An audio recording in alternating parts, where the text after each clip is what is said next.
Let me ask you something. If tomorrow you had to choose between a glass of water or a shiny diamond, which one would you grab first? Most people would laugh and say, of course the water, I can't live without it. And yet, step into any jewelry store, and you'll see a diamond ring with a price tag that could buy you thousands of bottles of water. Doesn't that feel upside down? How can something that keeps us alive be so cheap, while something that just sparkles costs a fortune? This puzzle has a name, the diamond water paradox. It was first brought up by Adam Smith way back in 1776 in his famous book, The Wealth of Nations. Here's the paradox in plain words. Water is essential. Life ends without it. Diamonds are not essential, yet they're outrageously expensive. It's one of those questions that makes you scratch your head. And believe it or not, this simple question led economists to rethink how value and prices actually work. By the end of this video, you'll not only understand why diamonds cost more than water, but you'll also be able to spot this same paradox in your everyday life. Understanding value. Now here's the key. Economists realize that there are two types of value: total utility, the overall usefulness of something; marginal utility, the usefulness of one extra unit. Sounds a bit technical, right? So let's make it real. Imagine you've just finished a long run under the hot sun. The first glass of cold water, oh, it feels priceless. You'd probably pay anything for it. That's maximum satisfaction. But then, someone offers you a second glass, still refreshing but not quite the same. By the time you're on your fifth glass, you're full, maybe even annoyed. No more, please. That's marginal utility in action. The value of each extra unit goes down as you have more. Now compare that with diamonds. Your first diamond feels unique, rare, and precious. A second diamond? Still exciting. Even a third holds its charm.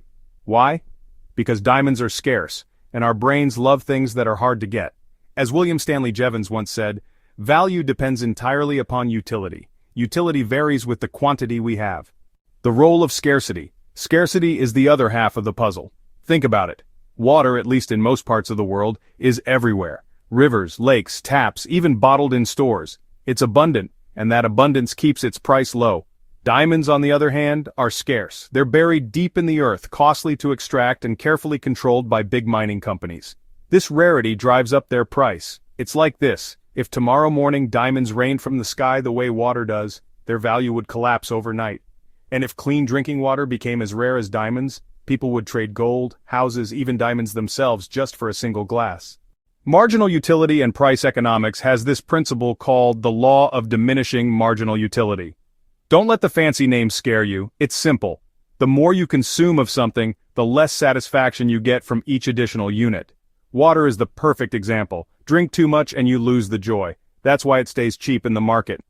Diamonds, being scarce, don't suffer this problem in the same way. Each one feels valuable, partly because we know not everyone can have one. That's how scarcity keeps their marginal utility and their price high. Modern explanation. This paradox puzzled people for years until late 19th century economists like Carl Menger, William Stanley Jevons, and Leon Walras finally cracked it. Their solution was clear. Prices aren't set by total usefulness. They're set by marginal utility and scarcity. That's why water, despite being the ultimate lifesaver, has a lower price than diamonds. And that's also why markets often feel unfair when we compare essentials with luxuries. Real-life applications. Now here's where it gets interesting. This paradox isn't just about water and diamonds, it's about almost everything you buy. Air. It's literally the most essential thing we need, but it's free because it's abundant. But visit a polluted city, and suddenly bottled oxygen or air purifiers sell at high prices. Scarcity shows up, and boom, the market responds. Luxury goods. Designer shoes, limited edition handbags, or watches. They're not about survival, they're about status and scarcity. That's why their price tag is sky high. Tech products. Ever notice how new phones, game consoles, or even sneakers sell out quickly? Companies purposely release limited stock to create artificial scarcity, and people line up overnight because the marginal utility of being among the first feels enormous. Real-life solutions. So how do we use this knowledge in our everyday lives? 1. Don't confuse price with value. Just because something is cheap doesn't mean it's worthless. Water might be $1, but its true value is infinite. 2. Watch out for scarcity traps. Limited editions and only 2 left in stock ads are designed to trick you into overvaluing products. Pause and ask yourself, do I really need it? 3. Invest in scarcity. Things that are truly scarce like good land in crowded cities or rare natural resources tend to hold or grow in value. That's a smarter investment than chasing trends. 4. Protect the essentials.